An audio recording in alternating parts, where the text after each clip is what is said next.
era kati gwe aŋŋamba nti nze nagula eddagala bwe tubanga embuzi yaffe ya mwezi gumu 1 month old 1 month tulina kugiwa 20 meals direct mu kamwa. Bwebanga eri mu myezi esatu tulina kugiwa 50 meals mu kamwa. Bwebanga ankulu eri mu myezi 8 plus tulina kugiwa meals 10 mu kamwa. If you cannot do this, mu liters 20 liters of water tutekemu 200 mils oziwe zinywe. Lwaki? Nti kyetunoonya eno dosage administration ekolanga vaccination ate nekolanga direct treatment. Kyenoonya ki? Oleme kuŋŋamba nti najjanjabye naye saategedde kye najjanjabye. Medically, when we are treating, the dosage, it is for 4 to 5 days. Tujjanjabira ennaku 4 ku 5.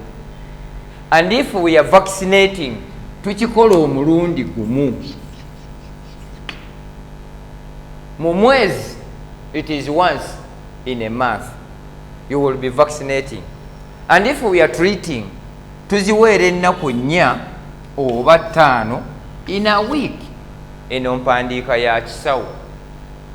Naye nze kyensaba ng'abatulaba, nfuna amaanyi bwe muŋŋamba nti Isa bukyanga tutandika kulaba Living Agriculture on YouTube, there is an improvement in whatever you are doing. Awo nsaba Mukama Katonda nyongereyo emyaka emirala egi 2, kuba emyaka gino 2 tujja kuba tuggusa buli omu kyawulira kyaba yeetaaga. Ebibuuzo mu biforwarding ewa Mutebi. The number you see on that screen, mumanyi okukaayana ate eyiyo tebaako obuzibu nti nze okunkubira essimu n'enkwata. It's very rare, to be honest. Fine, Mutebi asobola okugissaako eyange, naye ekiŋŋaana okuteekako eyange bw'okuba nesikwata mu nvuma. Y'ensonga lwaki njagala muvume Mutebi. kuba oyo ye alimu eddiini nnyingi nnyo okusinga ku nze, kuba nze bw'onkubira essimu nesikwata n'onsindikira envuma, ate awo mba nja kuddamu ate birala. Naye this time I know tuyinza okugiteekako eyange, naye bw'obanga you are not humble and you are not tolerant, don't call me. Ekyo njagala tukkiriziganye. Nze ebirowoozo ebyange bikoowu, naye nga mu bukoowu bwange mwe njagala ate tukolagane nammwe. That's why the number you see on the screen ya Mutebi. Oyo ye kikulu ate kyembasaba, don't call him at night. Nze simu eyange ogikuba kiro okuva n'essaawa ezi paka saawa 12 ez'okumakya. Naye emisana I don't have them now. That's why mbagamba nti emisana don't temper to call me. Kati ate bw'okubira Mutebi n'abanga takutte, alina ebirala byakwasaganya. Try to be tolerant and understanding. Lwakuba nti abantu abamu nze bwe njogera ebintu abamu mulina bye mutunyeezaamu. Mutebi alina byakolanga ye. Alina emirimu mingi gy'aweereza, alina emirimu gya Katonda gy'akola, n'aba n'emirimu gya kampani emirala gy'akola. So other than calling him, send a text message ajja kukubira. I have to emphasize that. It is deliberately done obutateekako namba yange, kuba mujja kunkubira nemekwata mu nvume. Kyano tugiggale, ate bwe tugiggala ate mujja kuba mufiirwa. So ekyo kyenjagala tutambuliraawo. ebikwatagana ku ndwadde zino ez'embuzi zaffe bwe zityo bwe zitambudde, era bwe tunaaba nga twagala okumanya ebirala ebiddako, what you do, buli kyowulira kye weetaaga ne bwe tuba nga twakisomesaako emabega kisabe, we shall do it. Oba bumyu oba nkoko oba mbizzi oba sekoko oba nte, bwe tunaamaliriza ebya poultry ne tumaliriza ebya rabbitry ne tubimaliriza ebya piggery ne tumaliriza eby'embuzi ne tumaliriza buli kimu kyonna, we shall go to crops production. Then tutegeeremu abaagala okulima mwagala kulima kiki ekiyinza otukolera. Kati chapter yeeno eya goats bwetyo bwetambudde. Kati now njagala bwe tuba mu kino gwali eyo ng'olina access eya swamps, tugenda kutunuulira ebyennyanja kuba it's also a project omuntu gy'asobola okutandika. Ne bw'oba tolina kisenyi tusobola okukolera ekidiba ng'amazzi gatambulira awo ewakaawo, and it can be possible.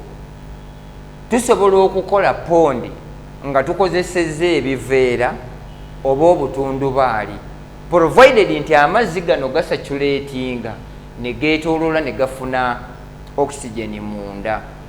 Kuba bangi mugamba mwandyagadde okulunda ebyennyanja but you have no capacity.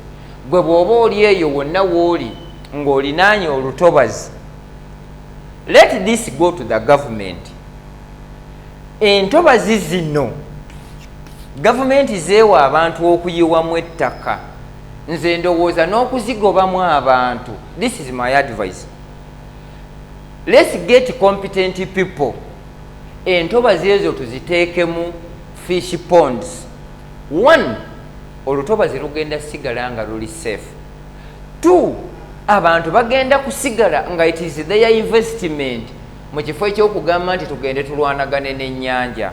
So I'm appealing to the government and whoever are next to them, these swamps if possible, Hajati Aisha Sekindi, State Minister or Agriculture and the whatever, let's help these people abaliranye entobazi ezo tubasomese how to utilize them other than okuzitemamu obutemi ne basimbamu omuceere. Tusobola ozikozesa ne bafunanga, that's an investment. Kuba amazzi bwe gabaamu nga gatambula tetugenda kufuna buzibu mu ekyo. Buli atulaba nsaba Mukama Katonda akunkuumire, akumpere ky'osinga okwetaaga, naye nga with the time gwe bwe kibanga kye tukola okisiima. Essimu ya Mutebi eno eri registered ku mobile money ne bw'oteekako esiringi olukumi olu luba lutuyamba mu ntambula. We are not begging, eyo mpisa eyo buyisi. Kati ono yali e Dubai ne Faruko ali e Turkey, Kosta yatuweerezaayo esente wa Denmark lwakuba tulina mwannyinaffe gwe tukyabanja, naye tusaba Mukama Katonda omwezi guno bwe guba guweddeko tuweereze ku sente enzungu okomewo nga tulina kye tukola. Abasiraamu abali eyo mutera okunyiiga nti why do I talk on piggery? Enzikiriza yange ngamba bwe nsanga embizzi nga yetta nenjireka nefa deliberately because I'm a Muslim, nfuna omusango okusinga agiridde. That's why mbagamba gwayagala okugenda mu nkoko, you can start with 5 chicks, the mature one, within a period of 1 year oba olina enkoko kasanvu. I'm talking of the local, I'm talking of the croilers, I'm talking of the sasso. Gwe bw'oba toli musiraamu tandika n'embizzi 2, within a period of 1 year ojja kuba n'embizzi 3. That means Uganda ejja kuba ekulaakulana, tusobole okutambula obulungi. Saba Mukama Katonda abankuumire, buli ali gyali nga laba vidiyo eno Mukama akusasule ky'osinga okwetaaga, abataasa ebizibu byonna ebyandibadde bibasanga. Tukomewo gye tuwangaalira nga tuli bulungi. Assalamu alaikum wa rahmatullahi wa barakatuh.